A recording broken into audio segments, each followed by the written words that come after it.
Alam niyo ba bakit si VP Sara ang ating bobotohin ngayong 2028? Pag siya ang maging Pangulo ngayong 2028, siguradong may malalagot sa flood control scandal.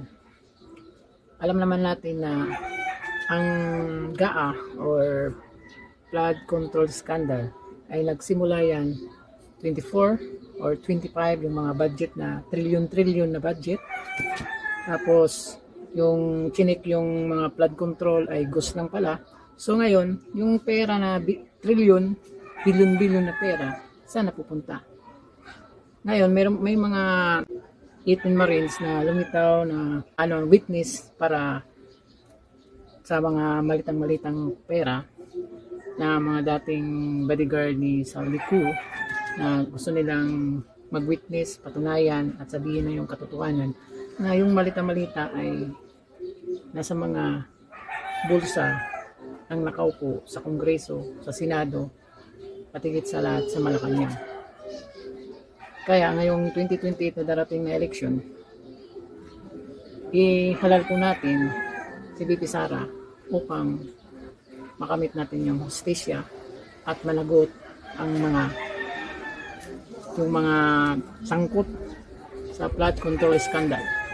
House, it's SOR, at saka kahit sa Senado may mga ilan dyan, yung mga President Senate na, at saka yung sa Blue Ribbon na nangunguna sa Blue Ribbon na parang pagong at tagal, marami ng witness tungkol sa malita, pero ang kanilang talagang credible na witness ay nakatuon para idiin si VP Sara.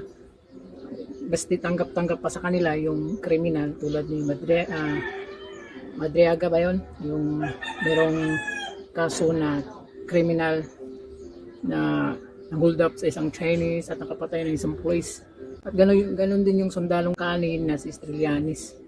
Gusto pa nilang i-witness yun na hindi naman credible, puro lang kasi malingan kaysa doon sa 18 Marines na mga marino yon, mga totoong sundalo na matapang, gusto silang mag-witness, sabihin ng katotohanan para sa bayan.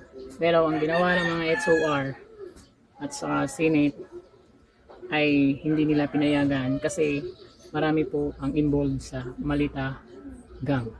Kaya tinawag niyang Malita Gang kasi marami po yan. Nag-umpisa daw yan ayon kay Saldicoa sa Malacanang hanggang sa Senate at sa Senado. Even mga officials sa mga sangay ng gobyerno tulad ng Armed Forces of the Philippines, PNP, NBI, DOJ, Ombudsman, lahat na liban lang sa Supreme Court. Saludo ako sa Supreme Court, sana ay huwag kang kumampi sa sindikatong gobyerno ngayon. Supreme Court lang ating maasahan na nagsasabi ng totoo. Yan ang ating takbuhan katas-tasang ko. So, ngayong darating na halalan, 2028, Duterte pa rin tayo. Para may disiplina, may kamay na bakal. At saka, makontrol yung mga krimen. Tulad ng mga adik, mga patayan sa labas, mga hold up.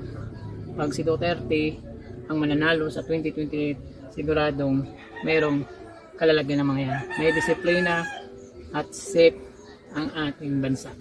So, iboboto natin ang Duterte 2028.